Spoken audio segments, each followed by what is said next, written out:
Bom dia! Bom dia, bom dia! Vamos esperar o pessoal ir entrando. 7 da manhã em ponto, sem falha. Bom dia, Narcisa. Bom dia, Marlene. Bom dia, Simone. Acordando cedo.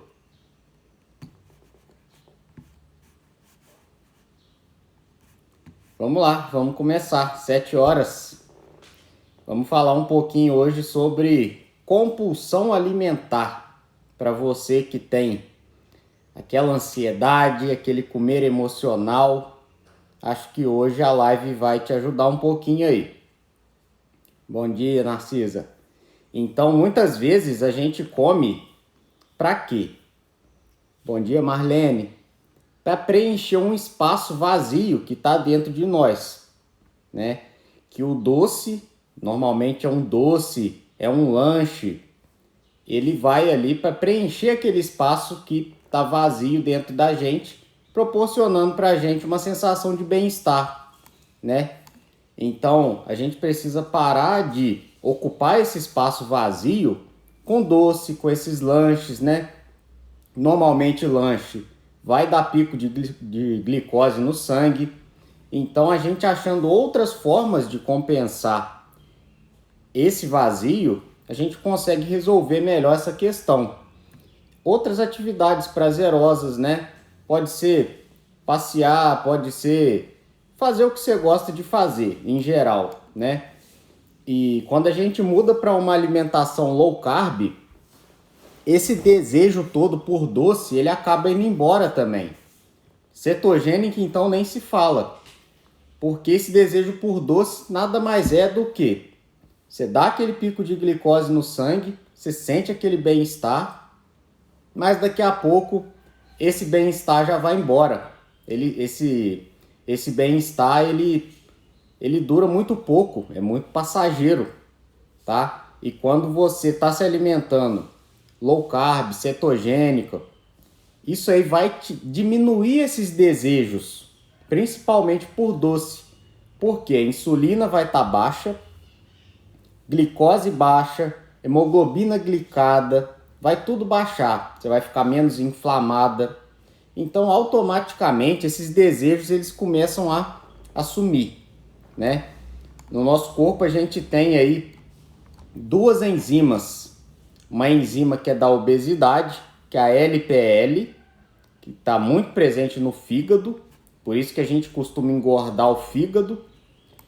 A LPL é a lipase lipoproteica, é uma enzima que engorda. E o que mais estimula essa enzima é doce, é farináceo, é carboidrato. Então, a LPL muito estimulada vai fazer a gente engordar. E a HSL, que é a lipase hormônio sensível, é uma enzima que emagrece. E quando a gente faz low carb, a gente estimula muito essa enzima HSL e inibe a enzima LPL. Então a gente estimula a enzima que emagrece e inibe a enzima que engorda, tá? Então a insulina vai estimular a LPL e vai inibir a HSL. Então, por isso que ela pode causar obesidade. Então a gente quer insulina baixa. Por quê? A insulina, além de estocar gordura, ela vai reter sódio. Sódio vai fazer o quê? Aonde o sódio vai, a água vai atrás. Então, além de estocar gordura, a insulina tem essa característica de a gente acumular líquido no terceiro espaço também. A gente vai ficar inchado. A prova disso é quando a gente começa a fazer low carb, a gente dá aquela desinchada, principalmente na primeira semana, e aí o processo vai sendo menos intenso, né? Então, quando a gente não faz a low carb, a gente tem um aumento desse volume sanguíneo, o que pode aumentar a pressão arterial também. A gente tem uma contração nos vasos, o que vai aumentar o volume sistólico. Aí vem a pressão alta. Aumenta a resistência vascular periférica. Como eu falei, vai aumentar a pressão. E aí a insulina vai estar alta, açúcar vai virar gordura, pelo processo que a gente conhece como lipogênese de novo. E aí vai aumentar triglicerídeo. Triglicerídeo é a forma ruim do HDL. É a forma que o açúcar vai ser estocado no nosso corpo. Então, funciona assim, a gente ingere o alimento. Se a gente ingerir esse alimento em excesso, esse alimento vai ser estocado. E nesse momento que ele está sendo estocado, ele vai para o sangue primeiro. Acabou no sangue, ele vai para onde? Para o fígado e vai para os músculos. É o que chama glicogênio hepático e muscular. É um estoque que a gente tem de energia no fígado e nos músculos. Acabou esse estoque, foi no sangue, como eu falei, depois vai para o fígado, vai para o músculo. Acabou esse estoque, vai acontecer o quê? Vai acumular gordura. Então, por isso que eu bato tanto na tecla aqui daquele comer consciente. Porque a gente precisa saber a hora de parar de comer. Porque se a gente passa dessa hora, vai começar a estocar gordura. Porque nesse momento aí, os estoques de glicogênio hepático e muscular vão estar cheios. E quando eles estão cheios, está na hora de estocar gordura. E esse é o momento que a pessoa já está saciada e ela não se deu conta. Ela está mexendo em celular, ela está vendo televisão, ela está fazendo qualquer outra atividade que ela não consegue perceber que ela está saciada. Então, por isso que a gente fala, quando for comer, senta para comer, justamente para saber a hora que a saciedade vai chegar, tá bom? Qual o valor de insulina? A gente fala tanto de insulina aqui, que para emagrecer tem que ter insulina baixa, isso é fato. Bom dia! Bom dia, bom dia. Aí, voltou. Então, qual o valor de insulina? Para vocês que querem medir a insulina, procure deixar a insulina abaixo de 12 pelo menos. 12 já é alta, tá? Mas o valor otimizado de insulina é entre 2 e 5. Por quê? Quem já tem sobrepeso tem que visar a insulina abaixo de 12 para começar a ter algum sucesso. Porque insulina de 12 já é pré-diabetes, tá? Mesmo que a referência no laboratório esteja lá 23, a gente vai querer insulina entre 2 e 5. Olha que disparidade, né? Você vai olhar lá no valor de referência do laboratório, vai estar insulina até 23. Só que o valor ideal é entre 2 e 5. Então, bom dia, Rita. Bom dia, Maria das Graças, Raquel, Aurélia. Obrigado pela presença aí, Evani. Então, o ideal de insulina após 8 horas de jejum, lembrando do tempo de coleta de exame de jejum, é de 8 horas, tanto para a glicose, quanto para a insulina, quanto para a hemoglobina glicada. Para a gente traçar esse perfil de resistência à insulina ou não, a gente precisa de 8 horas de jejum. E nessas 8 horas, a insulina vai precisar estar abaixo de 5, ou entre 2 e 5. Mesmo que a referência do laboratório seja até 23. Por quê? Insulina de 12 já é pré-diabetes. E, lembrando de novo, não existe tratamento para resistência à insulina, medicamentoso. O tratamento é o quê? Alimentação, é estilo de vida, é mudança de estilo de vida. não é remédio, não é medicamento que vai tratar resistência à insulina. A gente tem a metformina, que é considerada por muitas pessoas até um fitoterápico.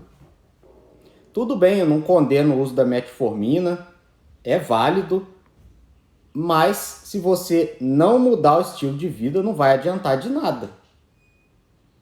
A metformina é totalmente dispensável, mas você vai precisar mudar o estilo de vida. Vai ficar gravado sim, Maria das Graças. Então, a pergunta deve ser: a pessoa tem ou não tem resistência à insulina? Por quê? A gente precisa saber que a insulina alta é causa de uma série de doenças. Quando a gente para pensar, é diabetes, é pressão alta, é ácido úrico, tá? E o tratamento é um só, é alimentação e mudança do estilo de vida. Tá bom? Então, a resistência à insulina, ela vai causar obesidade e vai causar diabetes. Então, a pergunta para a gente achar a causa do problema, normalmente vai estar na resistência à insulina. A pessoa tem ou não tem resistência à insulina? Então não existe medicamento. O tratamento é alimentação e mudança do estilo de vida. Insulina ideal é abaixo de 5, mesmo que a referência do laboratório esteja dizendo que é 23. Isso aí é referência de gente doente, tá? Insulina de 12 já é pré-diabetes. Insulina alta pode aumentar a pressão, pode aumentar triglicerídeos. Insulina alta vai estocar gordura através do processo que chama lipogênese de novo, né? Que o açúcar vai virar gordura e vai aumentar triglicéride.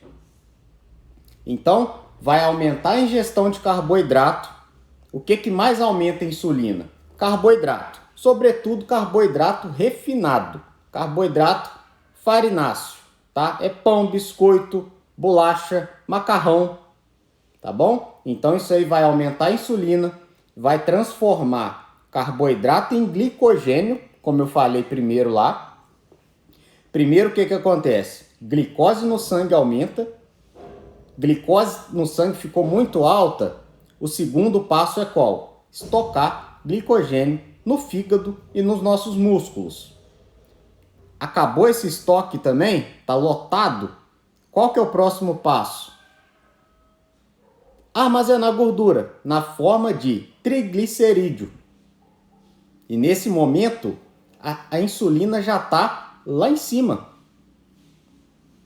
Então, nesse momento, a glicose no sangue já está altíssima, as reservas de gordura no fígado e no músculo já estão cheias e nosso tecido começa a estocar gordura, a gente começa a engordar e o triglicéride começa a aumentar. A gente viu na última live que a relação ideal triglicéride dividido pelo HDL tem que estar abaixo de 2.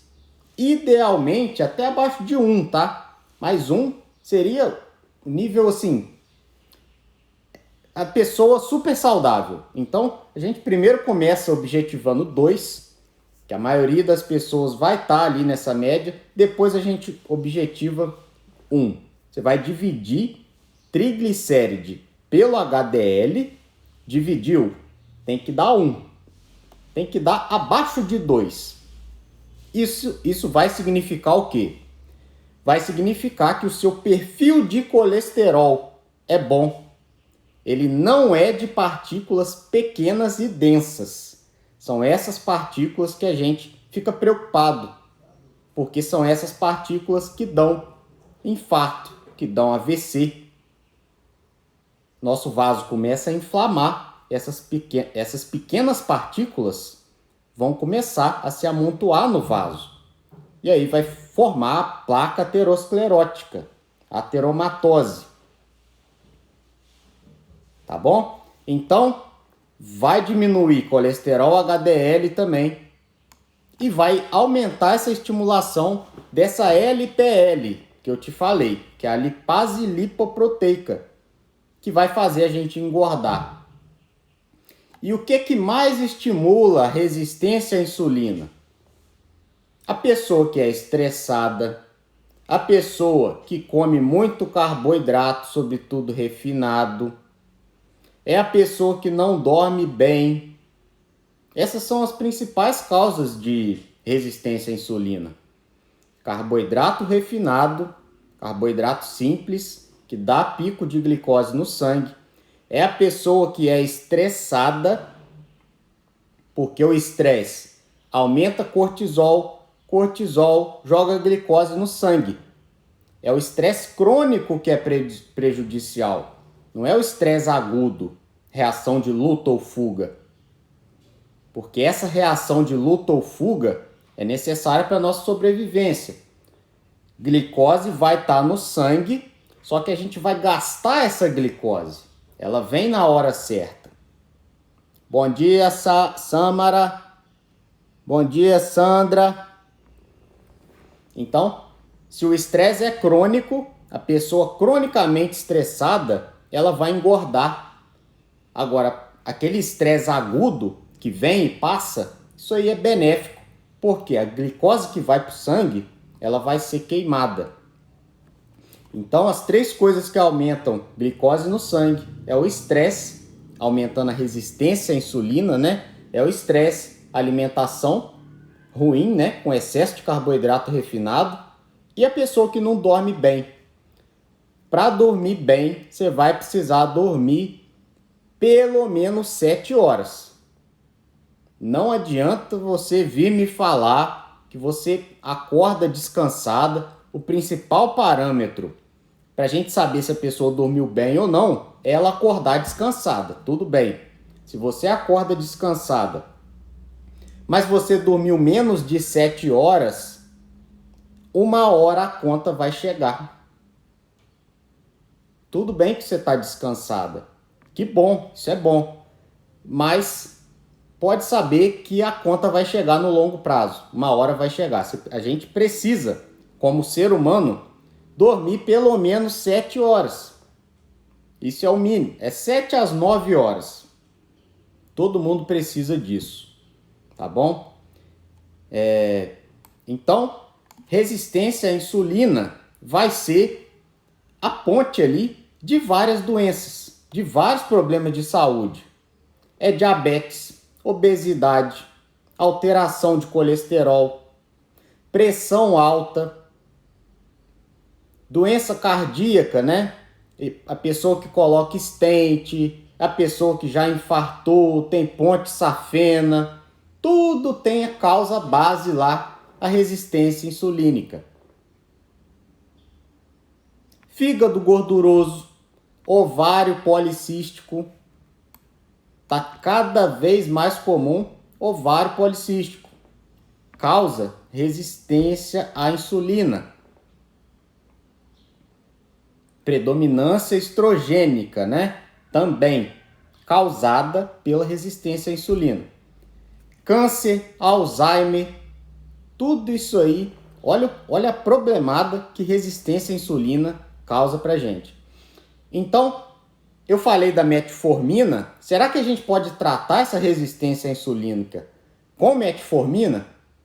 Até pode, mas se a gente for usar a metformina, a gente vai precisar suplementar 3 coisas, porque a metformina, ela depleta 3 substâncias no nosso organismo, que são coenzima Q10, vitamina B9 e vitamina B12, que são vitais para a gente ter saúde. A gente precisa disso aí.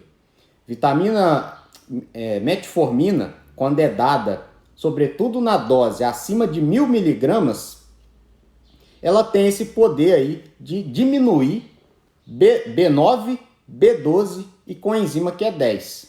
Então, quem usa metformina vai precisar suplementar, sobretudo na dose acima de 1.000 miligramas, vai precisar suplementar com enzima Q10, B9 e B12, beleza? A gente já está careca de saber o quê? Que a medicina ayurvédica já tem 5.000 anos na nossa história, que nos diz o seguinte: então a gente precisa confiar nessa medicina. Ela não iria sobreviver 5.000 anos até hoje se ela não fosse boa, se ela não desse resultado.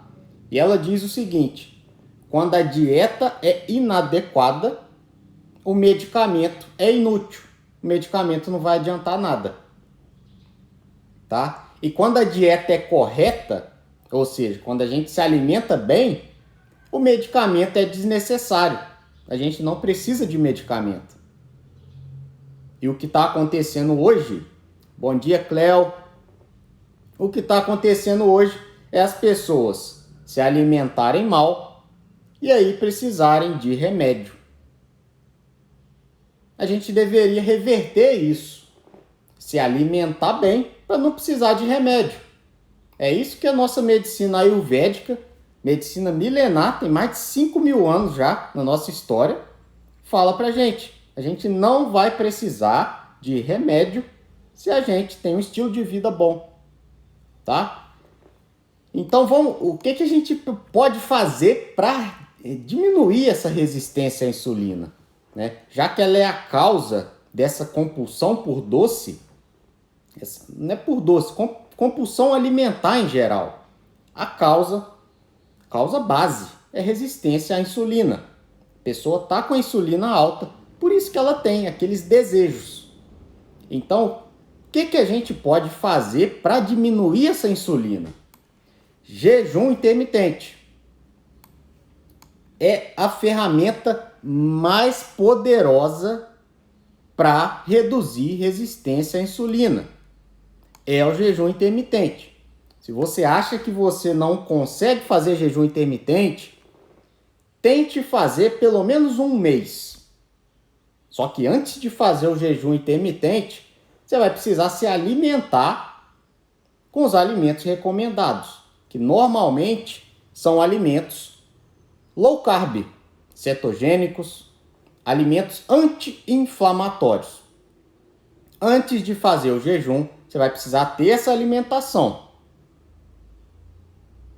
Por quê? Se você tem resistência insulínica, o jejum vai te ajudar demais. É o que mais vai te ajudar a diminuir a insulina, a diminuir glicose no sangue. É o que mais vai ajudar a tratar a diabetes. Só que, para você começar a fazer jejum, e se você tem diabetes, você vai precisar do acompanhamento do seu médico. Porque provavelmente você está tomando remédio e você vai poder, né? Você vai ser capaz de tirar e diminuindo as doses desse remédio. Então isso vai precisar ser feito com o seu médico. Porque senão você vai acabar correndo risco de ter hipoglicemia. É a principal complicação que a gente tem. Então não faça isso sozinho se você tem diabetes. Sobretudo se você toma remédio. O jejum vai estimular rejuvenescimento, autofagia. As nossas células velhas vão ser jogadas no lixo e aí a gente vai criar mais células novas. Ou seja, a gente vai rejuvenescer. Olha que legal, o jejum vai fazer isso. Pessoal, vamos compartilhar essa live aí. Eu não costumo pedir isso aqui no início, né? Mas se você está gostando aí, compartilha, manda para 2 pessoas para que a gente possa ajudar mais gente aí, né? Então vamos lá. Jejum vai diminuir triglicerídeo, vai melhorar o LDL, vai diminuir PCR. PCR é marcador inflamatório, é o que dá infarto. O infarto é causado pela resistência insulínica quando tem uma inflamação por trás. Então, além do colesterol ruim, a pessoa tem o corpo inflamado. É o PCR que eu estou falando. PCR tem que estar abaixo de 0,5. Para você que quer anotar os exames aí, para ver se o seu exame tá bom, vê o seu PCR lá. PCR, a maioria dos médicos costuma pedir. É um marcador inflamatório. Tem que estar abaixo de 0,5. No máximo 1. Tá bom? E a própria insulina vai baixar também. Vai baixar a glicose no sangue. O que mais é legal do jejum é que vai aumentar a saciedade e vai diminuir a fome. Justamente porque vai diminuir a insulina, vai diminuir a glicose no sangue, tá? E aí, por que é a maior arma no emagrecimento? Porque ele vai liberar ácido graxo no sangue. O triglicerídeo, que é a gordura armazenada que a gente tem no nosso corpo, aquela barriguinha de chope, aquela gordura do culote, aquela gordura que a gente tem debaixo do braço aqui, que muita gente não pode nem dar tchau, né? Porque fica balançando. Aquilo ali é gordura localizada, gordura ruim. E como que a gente vai acessar essa gordura? Normalmente fazendo jejum. Por quê? Fazendo jejum, a gente primeiro vai diminuir a glicose no sangue, é o que eu estava falando. Depois vai diminuir estoque de glicogênio no fígado e estoque de glicogênio nos músculos. E aí acabou isso tudo aí, a gente vai ter o acesso à gordura que a gente quer. Por quê? Acabou as fontes de energia no nosso corpo. Ele vai procurar. De onde que eu posso tirar energia? Até que ele vai achar a gordura localizada. Então, você não dá opção para ele. A única opção que ele vai ter é essa. Por isso que o jejum intermitente é tão poderoso. Porque se a pessoa come toda hora, ela vai ter glicose no sangue ali, a pronta entrega. E a energia não pode ser assim, não pode ser a pronta entrega, não. A energia tem que ser aos pouquinhos. E a gordura é capaz disso. Carboidrato não é. Porque carboidrato simples, tá? Tô falando carboidrato simples aqui, refinado, farináceo. Ele vai dar o pico de glicose, daqui a 2 horas você vai ter fome. Por isso que você vai ter a compulsão alimentar, que a gente está falando aqui. Então, por isso que gordura emagrece. Por isso que proteína emagrece. Por quê? É o que mais dá saciedade. É gordura e proteína. É o que mais tira a fome. É o que diminui nossa fome. A gente come uma fonte de gordura boa, a gente come proteína, a gente tem saciedade por muito tempo. E se a gente vai repetindo isso aí, nosso corpo se acostuma a queimar proteína e gordura, aí pronto, a gente começa a fazer jejum, associando com uma low carb, uma cetogênica, aí ninguém segura. Aí que a gente começa a queimar gordura localizada, começa a perder peso, desinchar mesmo, desinflamar o corpo, começa a tirar remédio. Paciente que tinha pressão alta, começa a ter pressão 12/8. Paciente que tinha ácido úrico alto, começa a normalizar ácido úrico. Hipotiroidismo começa a melhorar. Ovário policístico começa a resolver também. Acne começa a resolver. Dermatite, uma série de problemas. Então, jejum intermitente é reduzir carboidrato da dieta, é aumentar a ingestão de gordura, porque se você vai reduzir carboidrato, automaticamente a gente vai precisar aumentar a ingestão de gordura, porque senão só vai sobrar proteína, né? Outra coisa, usar vinagre de maçã orgânico. Já tem essa propriedade de diminuir glicose no sangue. Vinagre de maçã é um aliado e tanto. Condimentos. Cúrcuma é o maior potente anti-inflamatório natural que existe. É a curcumina. Algumas ervas também costumam ter muitos nutrientes. Esses temperos, condimentos, têm uma série de nutrientes. E a última coisa é a suplementação mitocondrial. A pessoa, quando está mais cansada, pode ser uma fadiga mitocondrial. As mitocôndrias são a nossa casa de força. E se elas não estão funcionando bem, essa transição da queima de carboidrato para a queima de gordura vai ser muito mais difícil. Se você está começando uma low carb, se você está começando uma cetogênica e você vai aumentar a ingestão de gordura e vai diminuir a ingestão de carboidrato, você vai precisar das suas mitocôndrias funcionando a todo vapor.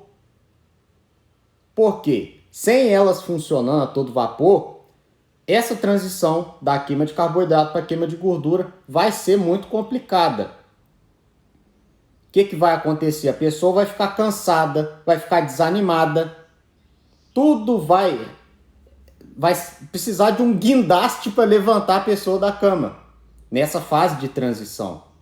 Porque ela já vinha despreparada, ela já vinha desnutrida. Então, quando ela começa a se alimentar com gordura de qualidade, quando ela começa a se alimentar com boas fontes de proteínas de alto valor biológico, e ela não tem as mitocôndrias, ela vai passar aperto.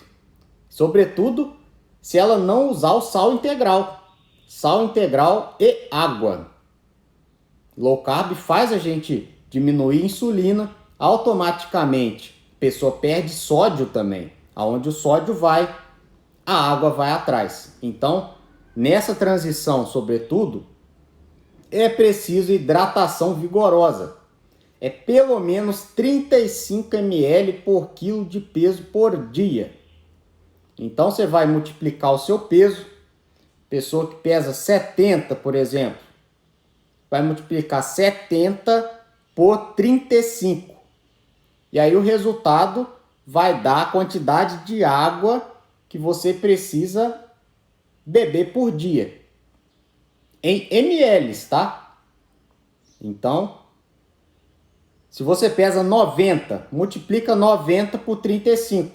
Essa vai ser a quantidade de água que você precisa. De líquido, né? É água, é mais água. Suco, por exemplo, não vai substituir água, tem que ser água. Isso aí é a mais. Outros líquidos, a melancia, por exemplo, tem bastante líquido, não vai substituir, é um a mais.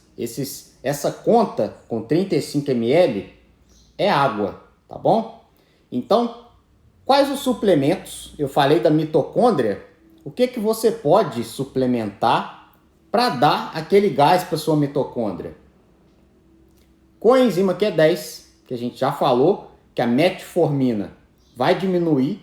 Então, quem toma metformina vai precisar suplementar coenzima Q10. Sobretudo quem está fazendo low carb.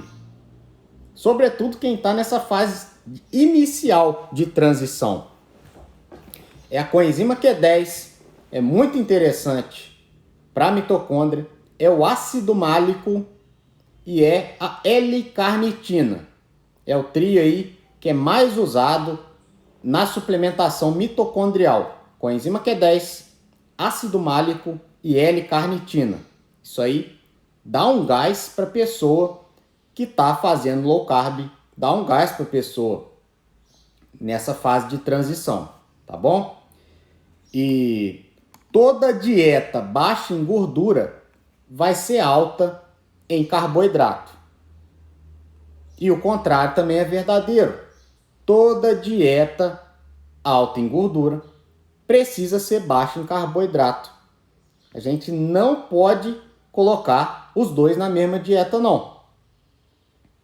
Fazer uma dieta rica em carboidrato, pode emagrecer a pessoa? Pode. Se tiver déficit calórico, pode emagrecer. O problema é manter o peso depois. É emagrecer definitivamente. Porque normalmente, quem faz dieta rica em carboidrato vai ter dificuldade de manter o peso depois.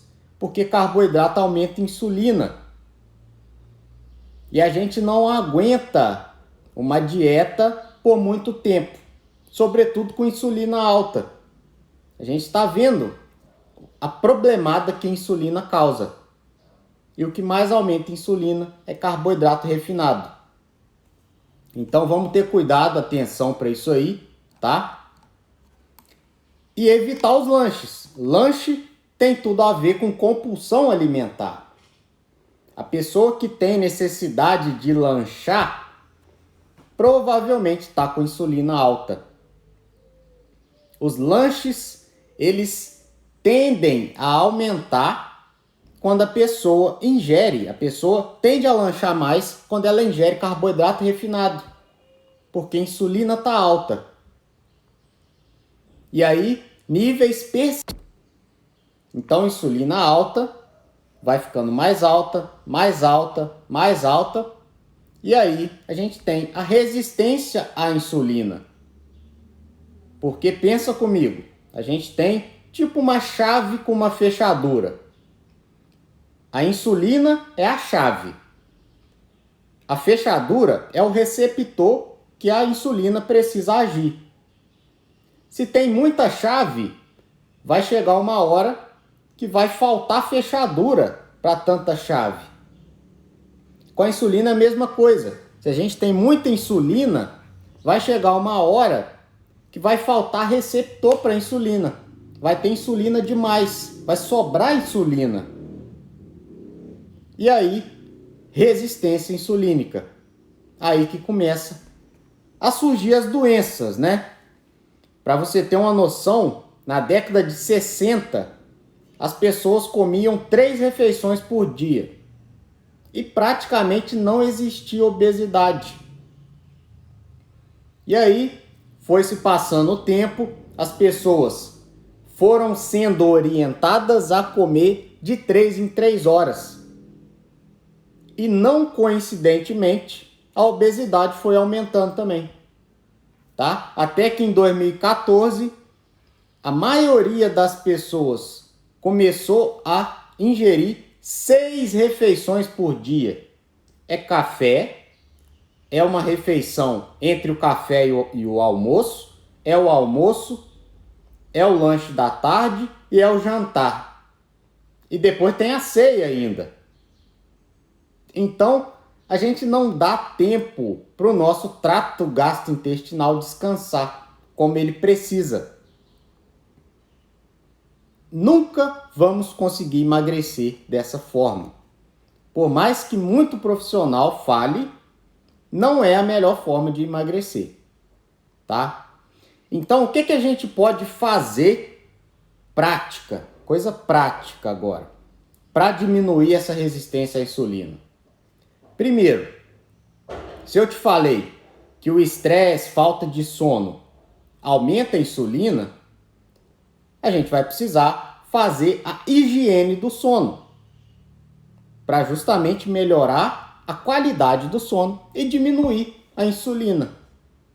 Higiene do sono é dormir numa cama boa, confortável, travesseiro confortável, uma temperatura agradável no ambiente, para que você não acorde com calor, para que você não acorde com frio. Um ambiente escuro, breu total, de modo que você coloque a sua mão na frente, assim você não consiga enxergar sua mão. Esse é o escuro ideal. E barulho também. Barulho a gente precisa ficar ligado.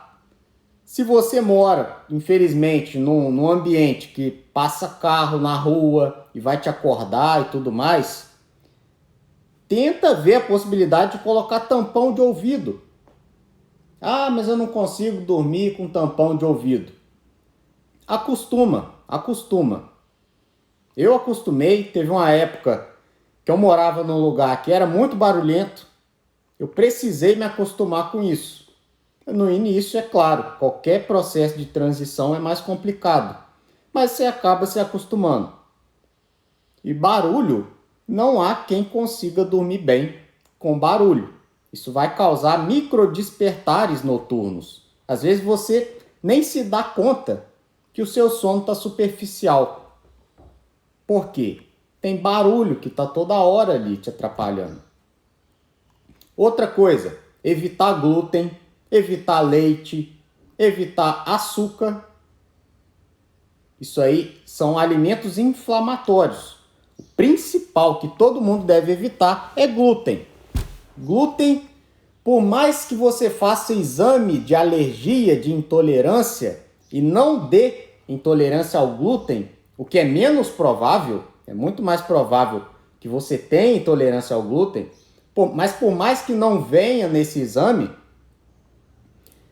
todo mundo tem algum grau de intolerância ao glúten. O glúten vai ter dificuldade de ser digerido no nosso corpo. E aí vai, água mole em pedra dura, tanto bate até que fura. Vai chegar uma hora que vai dar leaky gut. Leaky gut vai dar doença autoimune, vai contribuir para a resistência à insulina e vai contribuir para a compulsão alimentar. Então você vai precisar tirar o glúten da sua vida. Vai precisar tirar leite de vaca da sua vida. Açúcar de nenhuma espécie, tá? Ah, porque tem açúcar que é mais saudável, açúcar mascavo tem mais nutriente. Tudo bem, mas é açúcar também. Vai aumentar, vai dar pico de glicose do mesmo jeito. Então a gente precisa sentir o sabor natural dos alimentos. Isso é que é interessante. Ah, mas eu não consigo beber café sem açúcar. A gente acaba se acostumando. Nosso paladar vai se moldando a se acostumar com isso. Comigo foi assim. Quando a gente bebe cerveja pela primeira vez, a gente não gosta. A gente vai bebendo até que a gente passa a gostar de cerveja. Café, primeira vez, a gente não gosta, normalmente. Tem gente que gosta, mas aí a gente acaba gostando. Então é questão de transição. Depois que a gente se acostuma, fica fácil. Outra coisa, fazer atividade física. Se possível, né, ao ar livre. Por quê? Atividade física vai aumentar o fluxo de sangue para nossas pernas, para os nossos braços, e aí vai chegar a glicose no tecido mais fácil. Se a glicose chega mais fácil, a resistência à insulina vai diminuir, porque você tem mais oferta. Então, a demanda vai cair também. Então, a resistência vai cair, certo? Outra coisa, evite comer na frente de televisão, de eletrônicos, porque você não vai saber a hora que você estiver saciada. Esse é outro fator importantíssimo. Prestar atenção no cheiro da comida. Sentir aquele momento ali, para que quando você estiver saciado, você saiba a hora de parar. E se tem comida no prato, não tem problema. Não tem problema. Da próxima vez, você vai colocando aos pouquinhos. Mas não precisa comer só porque tem comida no prato. Lembra que a sua saúde é mais importante. Que a gente fica com aquilo na nossa cabeça, né? Ah, jogar comida fora é pecado. É pecado ingerir mais do que a gente precisa, porque isso vai fazer mal para a nossa saúde. Isso que é pior, né? Meditação, se você não faz meditação, é 100% recomendada pela questão do estresse. Ah, eu não consigo meditar. De novo, é questão de costume. Essa fase de transição, precisa acostumar. Beber água. Beber ao menos 8 copos de água por dia. Pelo menos 35 ml por quilo por dia. Já expliquei como é que faz a conta. E Não tenha em casa os alimentos que te prejudicam. Porque, sobretudo, se você trabalha em casa, você vai passar na cozinha, aquilo ali vai começar a te tentar. Você vai passar a primeira vez, você vai conseguir não comer. A segunda vez, provavelmente você vai conseguir não comer também. A terceira, você já está mais ansiosa, você brigou com seu namorado, seu chefe está te importunando. Você vai passar na cozinha, você vai comer aquela porcaria. Por quê? Você precisa se sentir bem, você precisa ter bem-estar. Então não tenha isso na sua casa. É o melhor que você pode fazer por você. Joga fora, dá para alguém, mas não tenha porcariado em casa. Tá? Faça uma limpeza da sua despensa e depois entre abastecendo com alimentos de verdade, comida de verdade. Tá? E essa questão de beber água, ela fica mais importante ainda quando a gente para pensar que na maioria dos casos não é fome, na maioria dos casos é sede. Justamente porque os núcleos da fome e da sede no nosso cérebro estão encostados um no outro, tá um do lado do outro. Então muitas vezes o cérebro confunde, ele não sabe se é fome ou se é sede. Então, se você acha que está com fome, bebe um copo de água, porque provavelmente vai passar. Agora eu vou te falar alguns suplementos que você pode se beneficiar, tá? Aproveita e já vai compartilhando essa live aí, porque essa parte agora pode ajudar muita gente. São os suplementos que podem ajudar na compulsão alimentar. São esses suplementos que vão tirar a sua ansiedade, vão tirar essa compulsão, vão tirar até um pouco do estresse também, tá? Então vamos lá. Primeiro suplemento, triptofano. Triptofano é um aminoácido que é precursor da serotonina. Serotonina é um hormônio do bem-estar. Quando a gente acaba uma atividade física, por exemplo, a gente está cheio de serotonina, bem-estar. E o triptofano é um aminoácido que está na nossa dieta. É um aminoácido essencial que a gente só consegue através da dieta.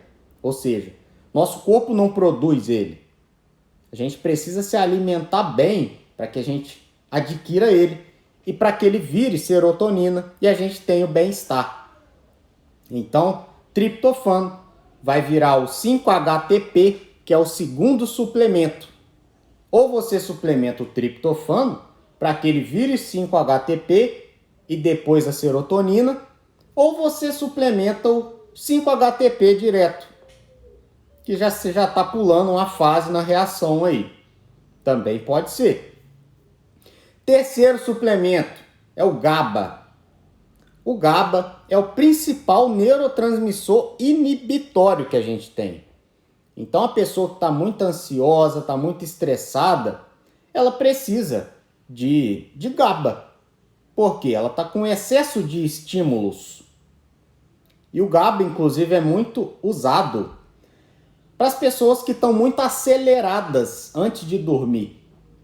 A pessoa toma GABA 1 hora antes de dormir, ela vai se acalmando e isso vai contribuindo aí para aquela questão da higiene do sono. Então, GABA, para aquelas pessoas que são aceleradas, é recomendado. Durante o dia, inclusive. Dependendo, né? Isso é muito individual. Teanina. Teanina está presente no chá verde, que tem esse componente, essa propriedade calmante. Então, vai te relaxar para que você coma menos. Picolinato de cromo tem a capacidade de reduzir a resistência à insulina. Magnésio, sobretudo magnésio glicina. O glicina é bom para a ansiedade. Quem tem ansiedade, quem tem alguma desordem neurológica, algum problema assim relacionado, magnésio glicina ou magnésio treonato. Mas para essa questão de resistência insulínica, o glicina ele é mais indicado para essa questão de compulsão alimentar. Justamente porque ele vai agir mais na ansiedade.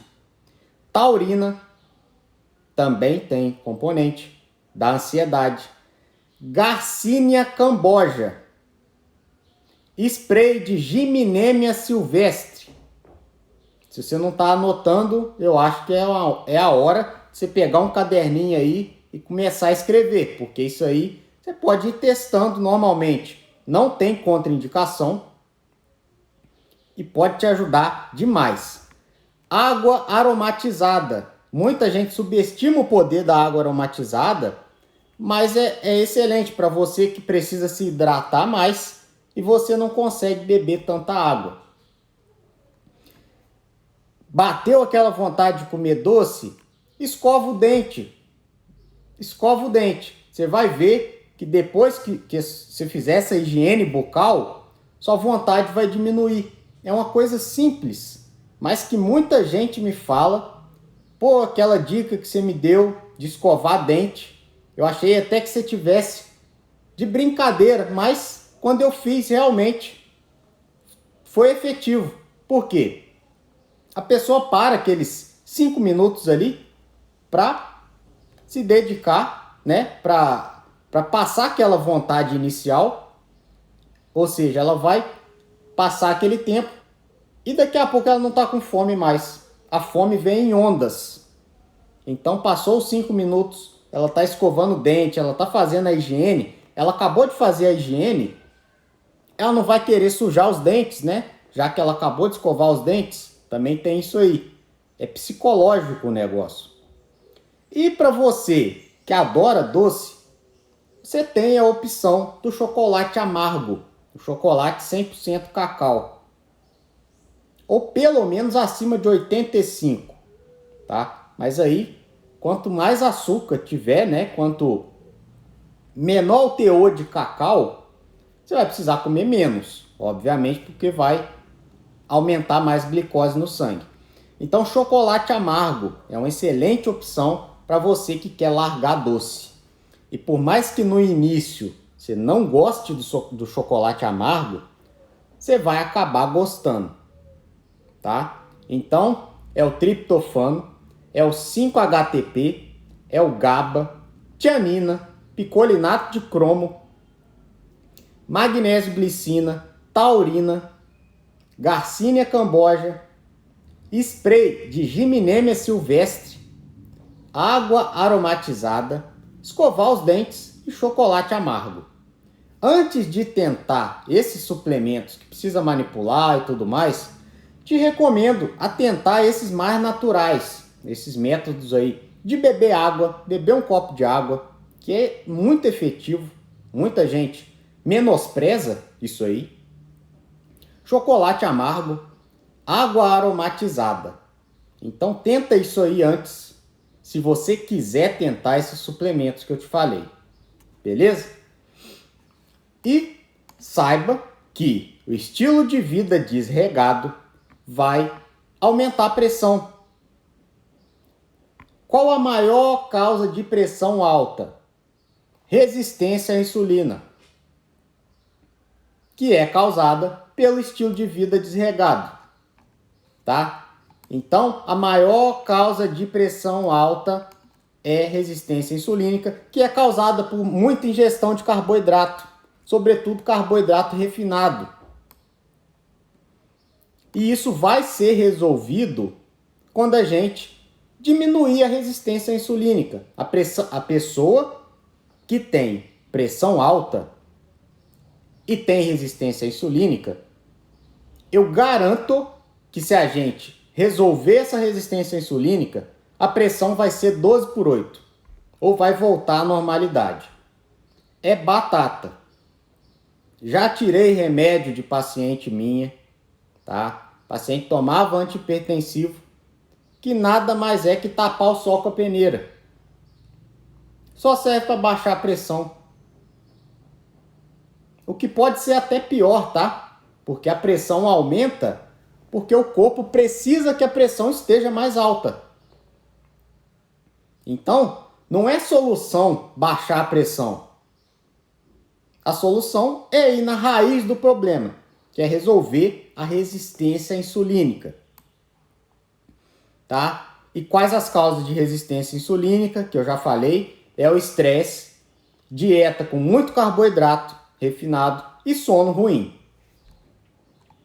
E quais as consequências da resistência insulínica? É a pressão alta, tá? E por que isso acontece?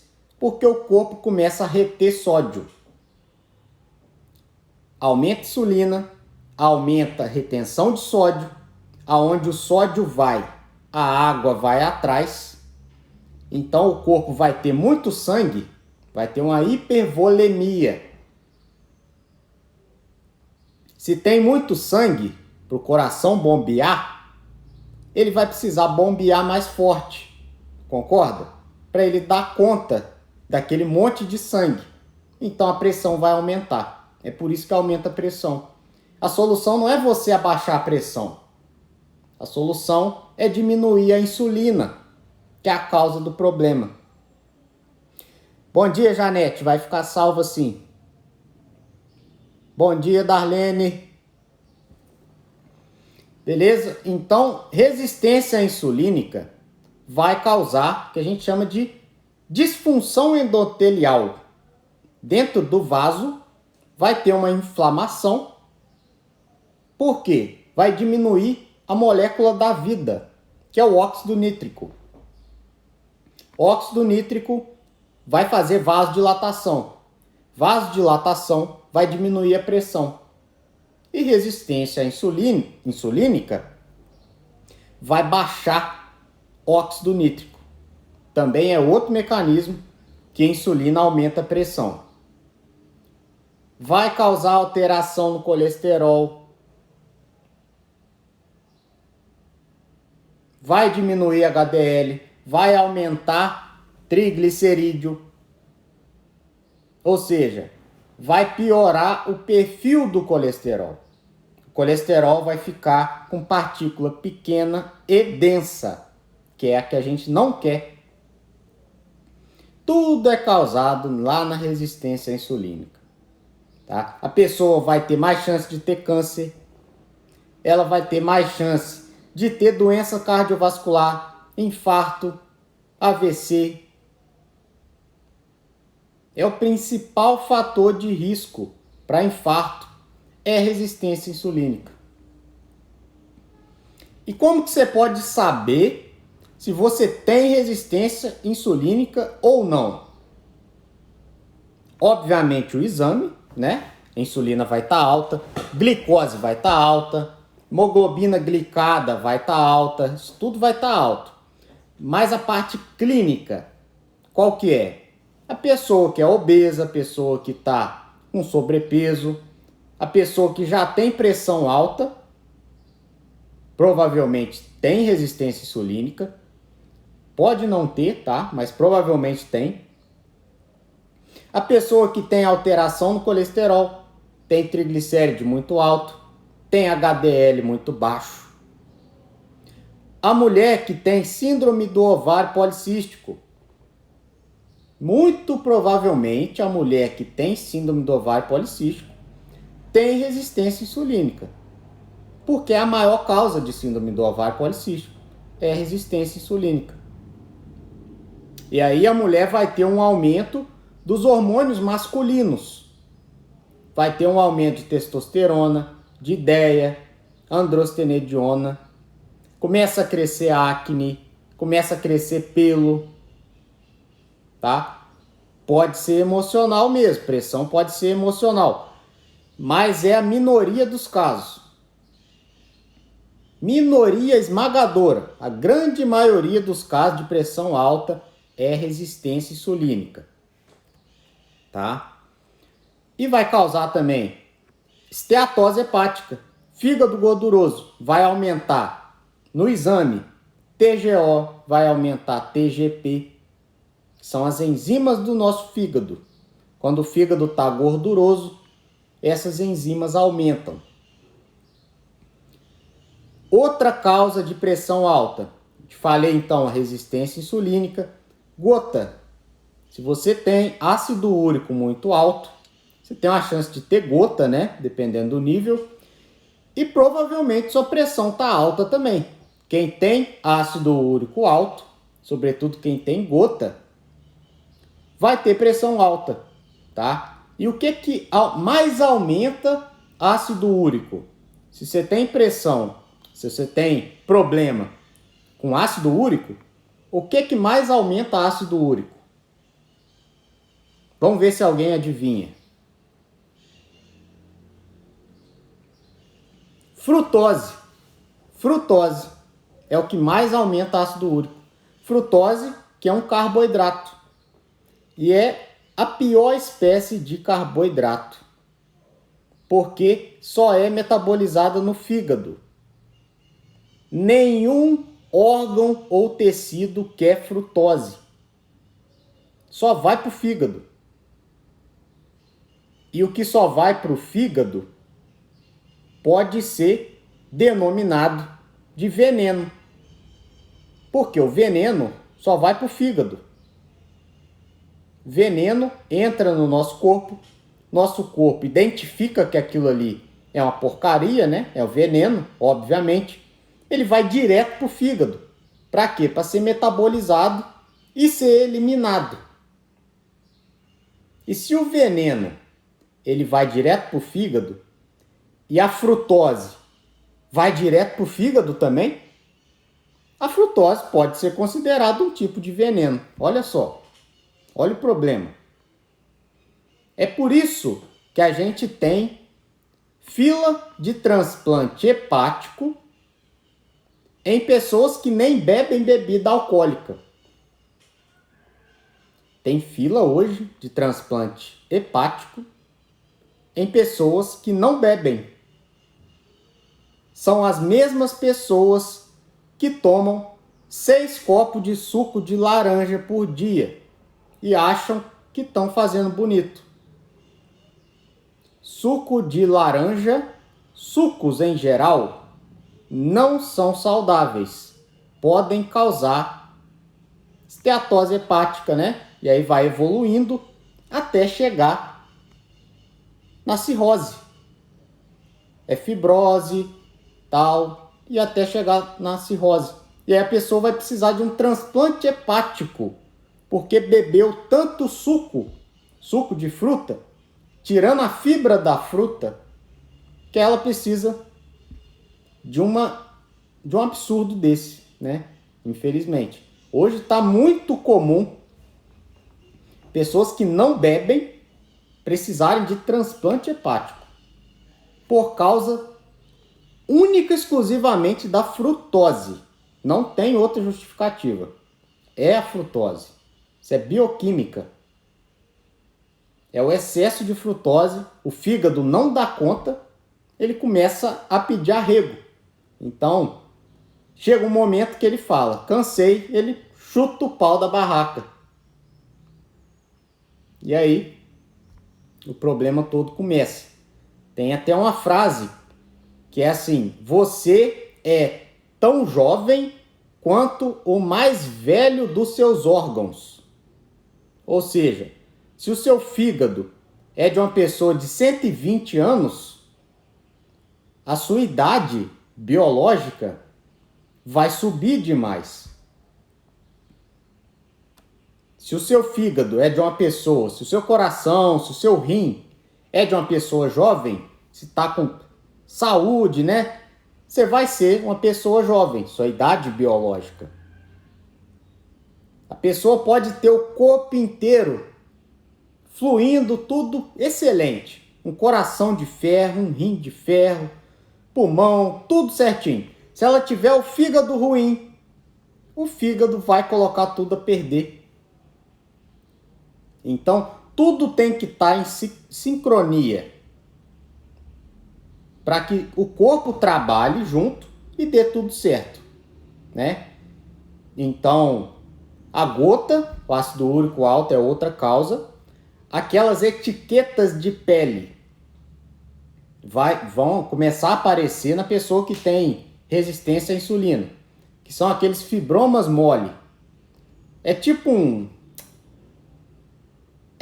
queloidezinho na pele que muitas pessoas têm no ouvido, nos braços.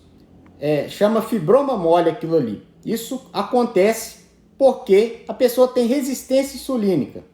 É pelo demais na face, no corpo. A pele pode ficar escurecida. Então a pessoa atrás do pescoço aqui, abaixo do pescoço, debaixo do braço, a pessoa quando começa a escurecer essas partes, isso é sinal de que ela está com resistência insulínica. Isso é clássico. Diabético, obeso. Você pode reparar, quem é diabético obeso costuma ter a pele mais escurecida em regiões de dobras. Isso aí é clássico de resistência insulínica. A segunda causa de pressão alta depois da insulina é o aumento de ácido úrico, tá? Que pode acontecer por excesso de suco de laranja, excesso de frutose, como a gente falou. E não bastasse a frutose da fruta, tem muita gente que bota adoçante ainda no copo. Olha o estrago. Achando que está fazendo bonito. Porque o adoçante, as pessoas acham que é melhor que o açúcar, né? E muitos são, realmente. O stevia é o mais recomendado. Só que tem a frutose e ainda tem o adoçante. Então é complicado. A terceira causa de pressão alta é deficiência de magnésio. Quem não está deficiente de magnésio aqui no Brasil hoje? Pouquíssimas pessoas. Eu diria que todo mundo precisa suplementar magnésio, porque nosso solo está carente de magnésio. E isso está muito relacionado a diabetes também. Então, suplementar magnésio melhora a diabetes. Ajuda a melhorar a diabetes, porque diminui resistência insulínica. Diabetes tipo 2 é causado por resistência insulínica. O tipo 1 é falta de produção. O tipo 2 é o excesso, é justamente o contrário. É a resistência insulínica.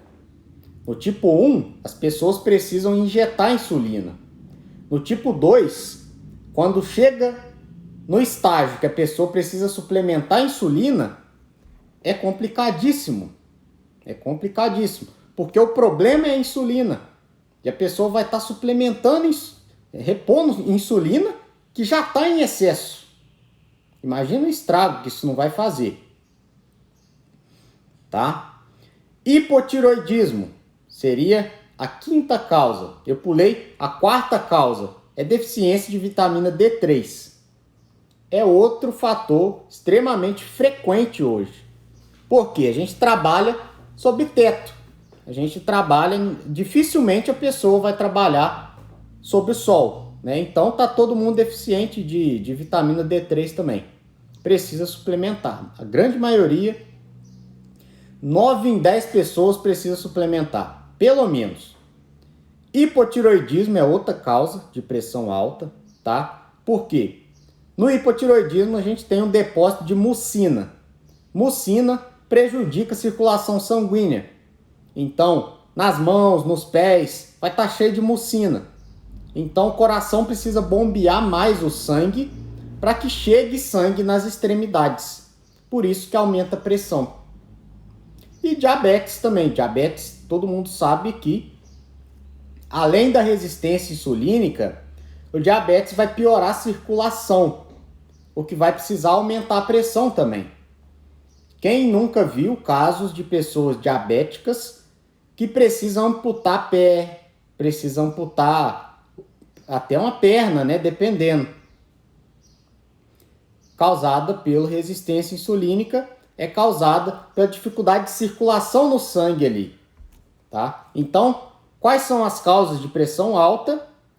Para você que tem pressão alta, fique atenta a essas causas. A principal resistência insulínica. A segunda, ácido úrico alto. A terceira, deficiência de magnésio. A quarta, deficiência de vitamina D3, hipotireoidismo. E a sexta, diabetes. São as 6 causas. Se a sua pressão é alta e você tem uma desses 6 problemas aí, você agindo neles, sua pressão vai baixar. E aí, acompanha com o seu médico, porque provavelmente você não vai precisar de remédio de pressão mais não. Beleza? Então, para a gente falar dessa questão de compulsão alimentar, a gente começa a falar da questão de índice glicêmico e de carga glicêmica dos alimentos. Por quê? Um alimento que tem índice e carga glicêmica altos vão te desencadear maior compulsão alimentar, porque dá pico de glicose no sangue. E aí aumenta a insulina, aumenta os desejos.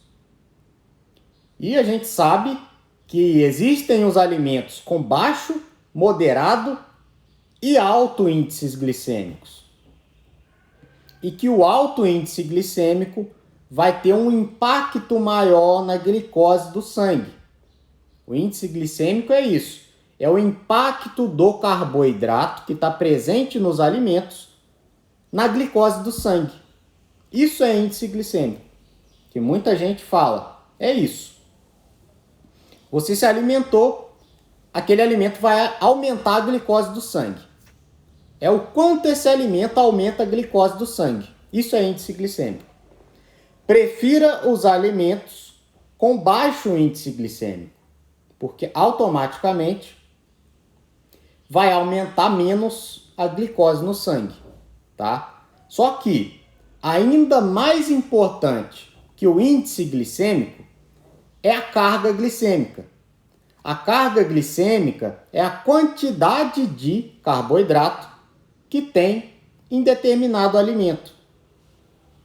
Então, a carga glicêmica é mais importante que o índice glicêmico. O ideal é que a gente multiplique o índice glicêmico pela carga glicêmica. E aí a gente faça uma média dos alimentos que são melhores que os outros. Simples assim. Mas se a gente for analisar isoladamente, é melhor que a gente analise a carga glicêmica, que é a quantidade de carboidrato que a gente vai estar ingerindo. O índice glicêmico, o baixo, é considerado abaixo de 55, moderado 56 a 69 e alto acima de 70. A carga glicêmica abaixo de 10 é baixa, moderada é de 11 a 19 e a alta é acima de 20. Então, um exemplo, como a gente não deve considerar os dois isoladamente. A melancia, por exemplo, tem um índice glicêmico de 72 e a carga glicêmica da melancia é 4. Ou seja, melancia tem um índice glicêmico alto, só que a carga glicêmica dela é baixíssima.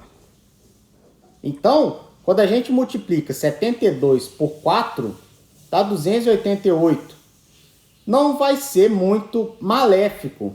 Isso significa que a gente pode comer melancia, sem se preocupar. Apesar do índice glicêmico alto.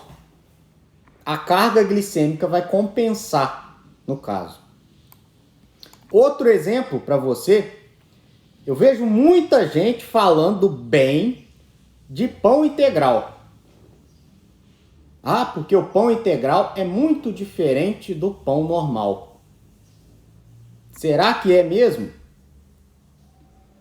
Sabe o índice glicêmico do pão integral? Alguém sabe o índice glicêmico do pão integral? É 71. É alto. Alto índice glicêmico. Alguém sabe o índice glicêmico do açúcar de mesa, da sacarose? é 68.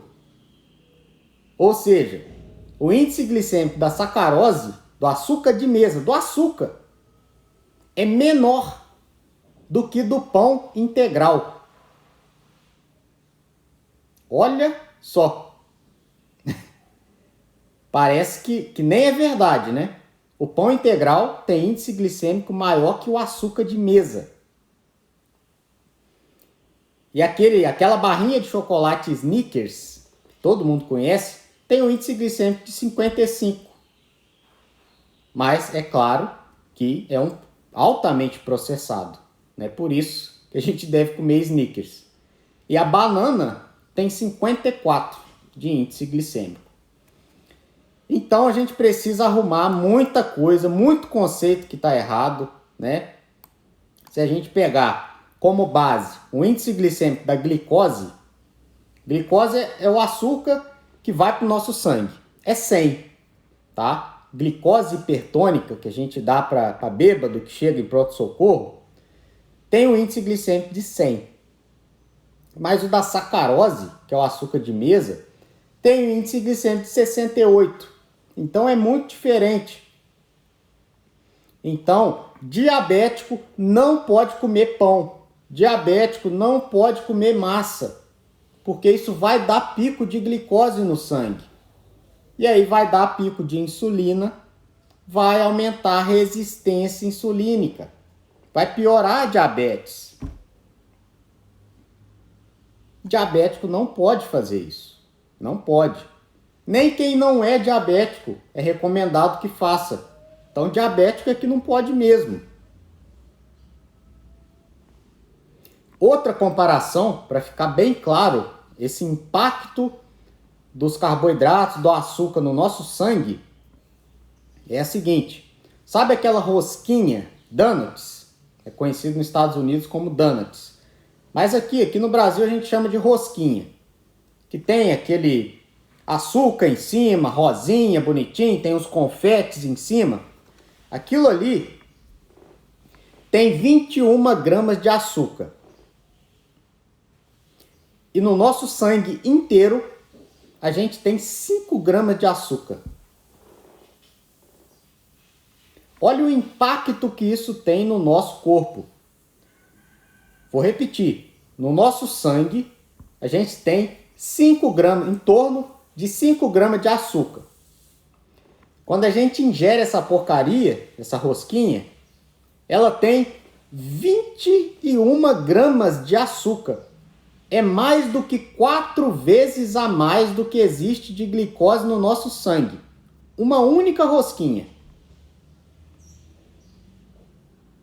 E aí, tem pessoas que comem aí 3, 4 de uma vez.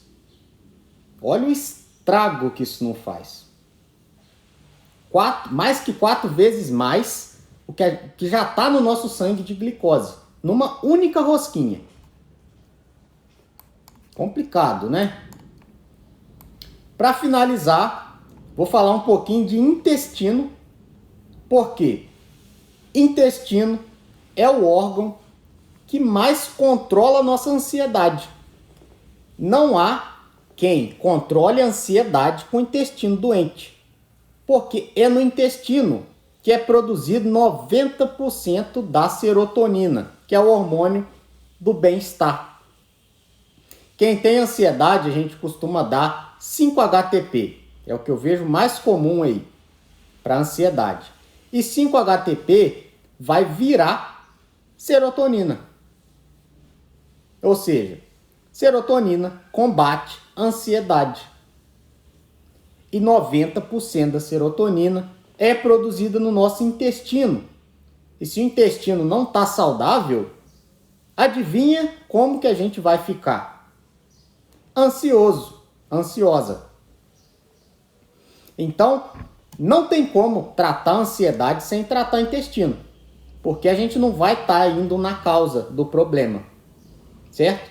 Por isso que eu recomendo tanto detox, por isso que eu tenho detox no meu programa de emagrecimento, porque ansiedade é causa de obesidade. Não tem como a gente tratar a obesidade de uma pessoa que é ansiosa, porque ela vai estar comendo toda hora. A gente não foi na causa do problema. E essa falta de serotonina, que não vai ser produzida porque o intestino está doente, vai causar ansiedade, vai causar depressão, vai causar problema de sono. Então, intestino ruim, intestino doente, a pessoa tem dificuldade para dormir. Outro problema. E aí a pessoa acaba comendo mais para compensar. E aí ela acaba ganhando peso. Ela tem menos serotonina, ela tem mais ansiedade, ela acaba comendo mais e ela acaba ganhando peso, né? E aí, esse problema de desbiose intestinal, que a gente chama, que é a alteração nas bactérias do nosso intestino. Isso é causado por alimentação ruim. Alimentação rica em glúten, leite derivado, açúcar processado, farináceo. Tudo que é porcaria vai aumentar as bactérias ruins do intestino e vai diminuir as bactérias boas. Por isso que a microbiota, que são as bactérias do intestino, a microbiota intestinal são as bactérias do intestino. Por isso que essa microbiota é diferente na pessoa que é magra da pessoa que é obesa. Hoje a gente já tem transplante de fezes do magro para o obeso. Aquela pessoa que é magra e tem o intestino funcionando 100%, ela pode doar as fezes. A gente tem hoje banco de fezes que ficam congeladas para fazer transplante de fezes. E tem muito resultado, tá? Isso dá resultado. Justamente pela importância do intestino saudável no emagrecimento. A pessoa, quando faz o transplante de fezes, ela vai estar fazendo o transplante das bactérias boas também. Então, ela vai estar pegando ali o melhor da pessoa que é magra. E aí, uma vez essas bactérias boas no intestino dela, aí que as bactérias melhores, né, vão se desenvolver com maior facilidade. E qual que é esse problema que a gente fala tanto da hiperpermeabilidade intestinal? Vai causar o que a gente chama de endotoxemia.